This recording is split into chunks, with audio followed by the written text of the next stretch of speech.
Banyak yang bilang motor ini produk gagal. Banyak juga yang bilang motor ini terpelan di kelasnya. Tapi faktanya di tahun 2026 ini gue malah membeli Yamaha R25 tahun 2019. Pertanyaannya, apakah motor ini masih worth it untuk pemakaian di tahun 2026 ini?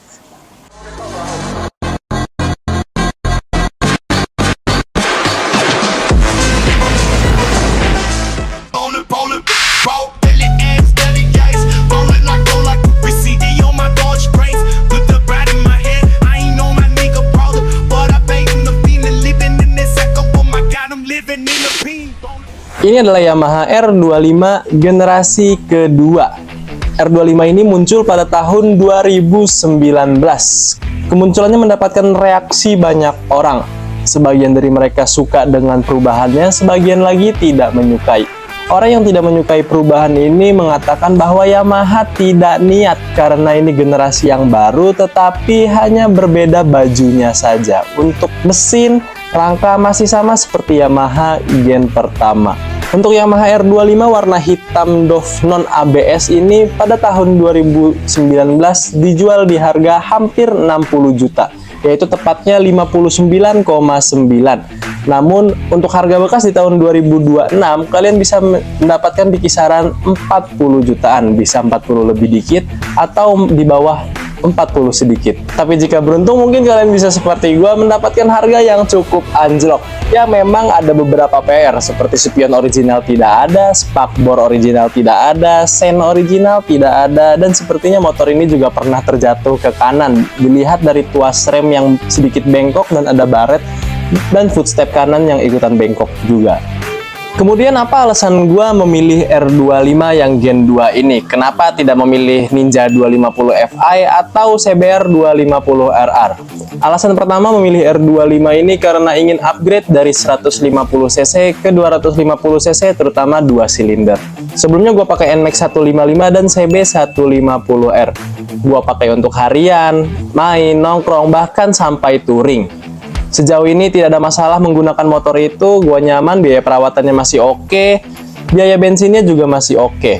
Namun satu yang gua rasakan di kedua motor itu, tenaganya yang masih terasa kurang untuk membawa bobot badan gua yang cukup berat. Maka dari itu gue sangat tertarik untuk upgrade ke 250cc, terutama 2 silinder, karena gue udah bosen mendengar suara 1 silinder dan sepertinya 2 silinder akan lebih enak didengar suara mesinnya. Kedua, biaya perawatan dan harga spare partnya. Untuk biaya perawatan di kelasnya antara CBR 250 RR, Ninja 250 Fi, Yamaha ini terkenal karena biaya perawatannya yang lebih murah. Selain itu juga harga spare partnya yang lebih murah. Awalnya gue nggak percaya kalau harga spare partnya lebih murah. Tapi setelah mengalaminya sendiri ternyata benar, Yamaha memang spare partnya lebih murah.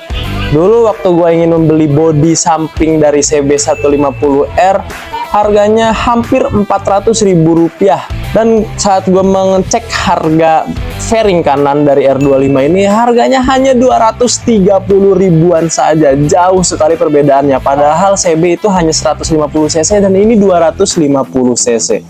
Logikanya harusnya lebih mahal karena secara bodi pun bentuknya lebih lebar daripada yang CB 150R. Dan alasan ketiga adalah kebutuhan penggunaan. Gue tipe orang yang ketika memiliki motor tidak suka motor itu hanya disimpan di garasi saja. Gue ingin pakai motor itu, rasakan performanya, kalau bisa dipakai touring sekalian. Gue mendapatkan info bahwa R25 ini untuk posisi ridingnya di tengah-tengah antara Ninja 250 Fi dan CBR 250 RR. Yang paling nyamannya di Ninja dan yang paling sportinya adalah di CBR. Artinya gue bisa mendapatkan yang di tengah-tengah. Rasa sportinya masih cukup terasa tapi tetap tidak terlalu pegal untuk dipakai harian ataupun touring. Alasan keempat adalah dari desainnya. Masalah desain ini relatif. Ada yang suka Ninja, ada yang suka CBR. Selera gue pribadi, gue suka motor itu yang sporty tapi tidak terlalu sporty. Masih ada kesan gagahnya, masih ada kesan elegannya. Dari ketiga motor di kelasnya, yang paling suka adalah Ninja 250 dan R25. Tapi karena alasan-alasan di atasnya, maka gue lebih milih R25. Dan alasan terakhir, langka. Motor R25 khususnya yang generasi kedua ini cukup jarang ada di jalanan. apalagi di daerah gua. Beberapa kali gua bisa melihat R25 yang generasi pertama. Ninja CBR cukup sering gua lihat di daerah gua. ZX25 masih cukup sering gua lihat. Tapi untuk R25 yang generasi kedua ini entah kenapa hampir tidak pernah kelihatan di jalanan daerah gua ini ya. Maka dari itu kayaknya asik punya motor ini di tempat yang jarang kelihatan populasinya. Ada beberapa hal yang perlu diperhatikan untuk gua ataupun untuk kalian yang mau upgrade dari 150cc ke 250cc. Pertama adalah posisi berkendara. Jika kalian adalah user Matic atau Sport Naked seperti gua sebelumnya, yaitu motor tegak, dan ingin upgrade ke 250cc Sport, posisi berkendara ini harus dipastikan secara betul-betul agar kalian tidak menyesal memilih motor ini. Tapi untuk gue pribadi, motor ini tuh masih terasa nyaman. Gue beli motor ini di daerah Tangerang Selatan. Gue datengin orangnya, nego-nego, dan langsung dibawa riding sama gue pulang ke daerah Pandeglang. Perjalanan sejauh 130 km. Menggunakan motor nunduk, dan ini pertama kalinya buat gue menggunakan motor nunduk perjalanan jauh pula. Tapi 130 km itu masih terasa tidak terlalu lelah yang berlebihan menggunakan motor ini, sehingga gue rasa masih cocok gue menggunakan motor sport fairing 250cc.